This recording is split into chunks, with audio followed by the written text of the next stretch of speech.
worst three. With our worst three things. Gosh, Paul. I'm going to kick us off since we're kind of in the ballpark of this. Oh my gosh, it's been a while.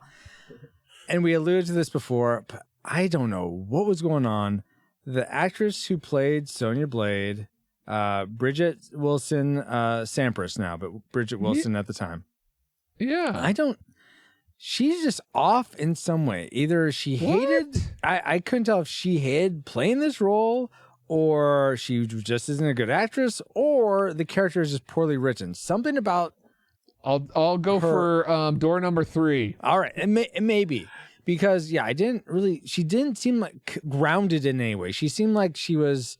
I think she tried her best, and like she tried to do the best of what she was given. Okay. And that could very well be it. I don't know for sure. It's just something about her stood out to me like a sore thumb as just not really working. Well, something about her stood out to me too.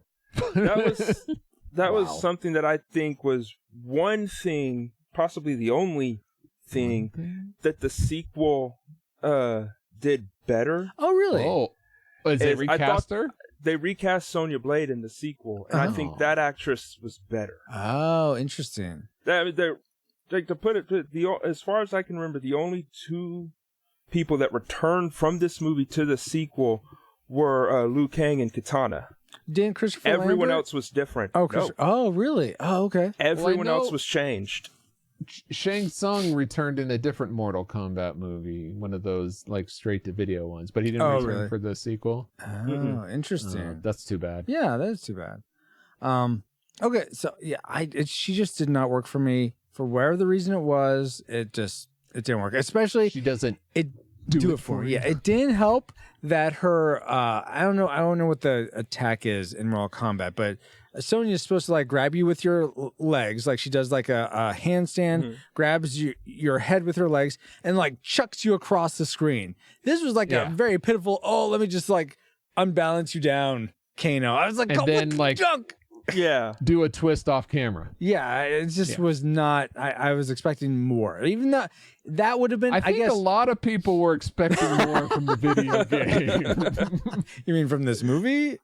Yeah, no, from having seen the video game and then watching the movie, yes. Oh, okay, well, there you go.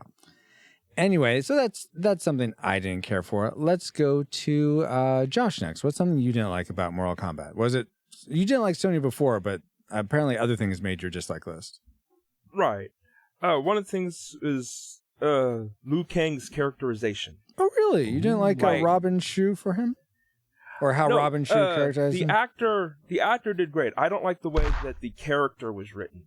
Oh, okay, I could see that. Because to me, Liu Kang in the games and stuff was always very loyal to Raiden. Mm-hmm. He did not question his destiny as a his protector brother of was Earthrealm. the real Liu Kang, and then this guy comes along and tries to avenge him. Yeah, that's what I think happened. They just switched their names or something. Oh, okay. Yeah. That's what happened. Got it. But yeah, it just because it felt like through the movie, up until the end when he finally was like, "Oh no, I am supposed to do this." It was like, I don't want to do this. Why am I here? Like, why am I supposed to do this? This is all fake. It's like, just it didn't make sense to me. Yeah. No, I could see that. I'm not someone who's super into the lore of the games, so that didn't really affect me much. I just sort of figured, oh, this is how Liu Kang was. So that, but if you are, I'm not such into the lore either. I just thought that's how Sonya was.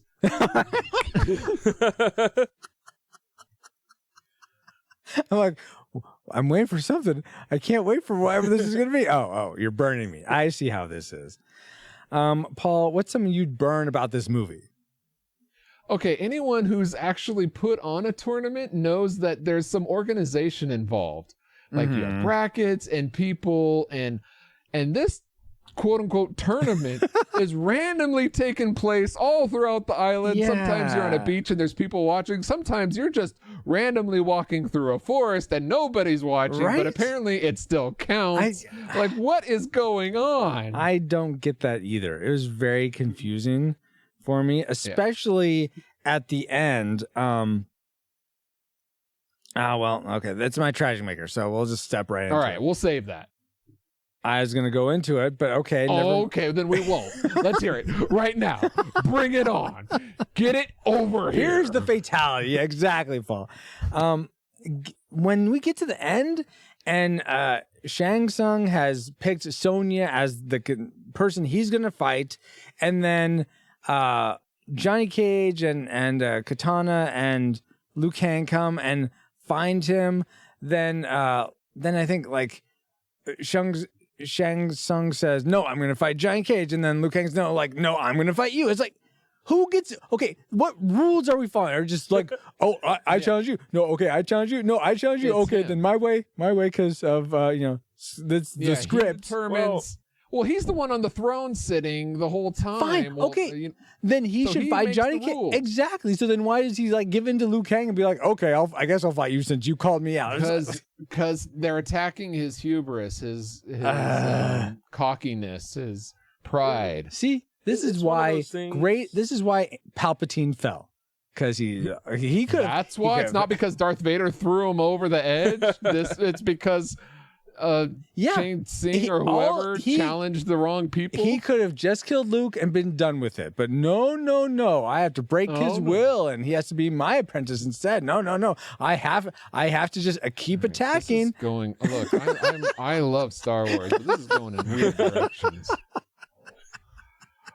It's one of those things, though. Anyway. Rules of Mortal Kombat, even in the lore of the game, have always been up for debate. Oh, okay. It always feels like there's some new loophole, some new rule that's being like, well, yeah, they could have done that the whole time. Really? Okay. I'm not fighting you with combat because that begins with a C. They do state in this one that Shang Tsung, as a former champion, held the right to challenge anyone he wanted. Yeah. Which I get that. But then the additional rule to that was the person had to accept the challenge. Yes, right. I understand. So Liu Kang was the only one that would accept the challenge. Oh, so everyone else was like, I don't want to fight you. I kind of see that. So he sort of like preempted Shang Tsung's challenge. Okay. And then Shang Tsung was like, you know what? I think I can beat you too. So yeah, it doesn't matter. All right. I guess that's fair. Still seemed really, really bonkers. So that goes right into my second dislike is that last fight between Shang Tsung and Liu Kang. So as they're, Liu Kang is going up the stairs and all of a sudden these spikes start forming at the bottom, making it all dramatic as they start fighting. And then they start punching and throwing each other away from the spikes, and I'm like, the spikes are over there. The whole fight, I'm like, the spikes are over there, and they keep throwing each other away. Oh, it's like, come on! They got to build the tension. See, I was tense already because of this stupid you know how to fight? No, you don't, because the spikes are over there. See, I could see that Liu Kang may not have paid attention that was happening, and so wouldn't focus on getting Shang Tsung into the spikes, but Shang Tsung totally should have been doing that. Yes, because he's obviously summoning the spikes. He had to get his health bar low enough. Okay, all right, Josh. That's another thing I was missing. Like, it would be more interesting to see the health bar on these fighters. How far they have to go. Fair. Wow. Let's see. Let's go back to Josh. What's something else that lowered your health bar in watching this movie? All right, this is something special that me and one of my best friends have had multiple heated debates over. Mm-hmm. And that's that I absolutely hate that Scorpion's kunai were coming out of his hands and were alive. They've always been just regular kunai that he'll shoot from his sleeve. Mm-hmm. What's kunai? Is that a chain? Yes. Or the kunai is the knife at the end of the chain. Okay. It is a kunai on a chain. Yeah, I've seen. That's what they're called. Okay. And in the game, it looks kind of like he's throwing a spear almost too, with like a rope attached. But yeah, whatever it is.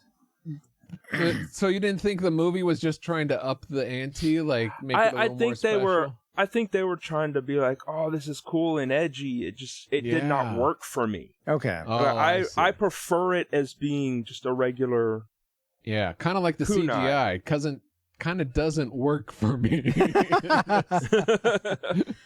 Was that your Tragic Maker, Paul? The CGI? No, well, sort of. Okay. It's a little bit. It's part of a bigger picture. Is my all right? That's fair. Well, let's go ahead and get into Tragic Makers right after I give you my last sort of base dislike, which was I felt like I almost fell asleep during this film. I didn't. Ooh. I was getting a little dozy though, mainly because I felt like the whole reptile, like once I get to Outworld, I feel like just get to Shang Tsung or Shang Tsung. Thank you. The whole reptile fight just seemed like padding, just a way because we need to show off Liu Kang's bicycle kickers. You had to get the bicycle kick. You could have done that with Xiao's Shang Tsung. That guy too. You could have done it with him and built up the tension with the spikes even more. So it's just like I felt like that whole thing with Reptile and Katana, just like you don't need it. I just get out of that. Just keep the action going, fast pace. Oh, so the pacing of that last it just part really drops. And it's like, okay, because cool, I thought it was cool, the idea that he went into that statue and became like a fighting person. Yeah. And that could have been thrown in earlier in the movie. Yes, exactly. It just slowed things down right there. Yeah, instead of fighting like a bunch of hooded guys with no faces right in the middle of the movie, you could have had him come out. There you go. Something. Okay, sure. I'll take that. Yeah, and then you have another fight that you'd get in the game. Yeah, that makes sense. Good point, Paul. Yeah. So that was my other dislike. So let's go to Josh. What was the thing you hated most about Mortal Kombat? All right, my Tragic Maker. Yeah, go ahead. Is that you don't ever in this movie get to see the one fight every Mortal Kombat fan loves seeing. Oh yeah, let me. Mario versus Luigi. Well, that's the second one. Okay. But you never get to see Sub-Zero fighting Scorpion. Yes, that's a good point. Because they went with this whole thing where Shang Tsung is controlling both of them. Yeah, they're working together, even though that makes absolutely no sense because of Scorpion's absolute hatred for Sub-Zero. Mm-hmm. Yeah, where it does not matter. But yeah, it would have been awesome to have seen them actually fight. Yeah. They're kind of like the Ken and Ryu of Street Fighter for Mortal Kombat, I guess I'd say. They're the two sort of opposing, or the yin and yang that you like seeing fight to see which one's better. Like, are you Team Scorpion, Team Sub-Zero? Even though I have Sub-Zero here in my background, because that's just the best picture I could find for the background, I'm Team Scorpion. I prefer Scorpion.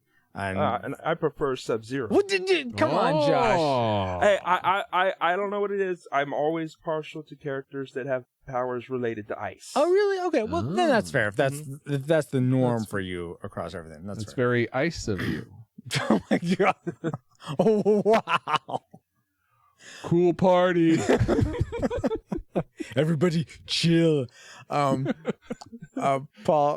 I'm just out of curiosity. Do you care for one or the other, Scorpion or Sub-Zero? No, I have no preference. Okay. One's yellow, one's blue. All right. Very fair. Then, Paul, what was your Tragic Maker for Mortal Kombat? What deserved a fatality? Oh, that's good. Well, all right. For my Tragic Maker is the production level of this movie is all over the place. It is almost literally bonkers. You have these great, big, massive sets with these incredibly detailed statues. And then you have these lousy effects that just don't hold up with them. And you have, you have these, I don't know, these close-ups that look like you're on a fake set. Yeah. It's really bizarre because, you mentioned the humor earlier, which I thought was very intellectually, very well written. And I think the actors did a good job with what they had, but for me, it was just falling flat. And I would like actually to see this movie, this script, take the same actors, but give it a different director, give it a different director of photography, the camera guy. Someone like, and I know I'm going to get a lot of flack on this, but you take someone like Zack Snyder and think of like 300. What he did with 300, but with this script and these actors, and I think you could have a really solid movie, or at least I would watch that. Heck yeah. Yeah. So that's why I call it the production level, because I think there's something off with it. That seems almost like a director's vision issue. Yeah, but just the way they frame things, the way, you know what I mean? Like, you can see where the money went, but you're like, but why does it look like a B movie? Why does it feel like a B movie? You know? Yeah, I see what you mean. It's like there are points where Goro looked really good. Yes, Goro was very hit or miss. There are points where he just looked so fake. Yes, the Muppeteer was off that day.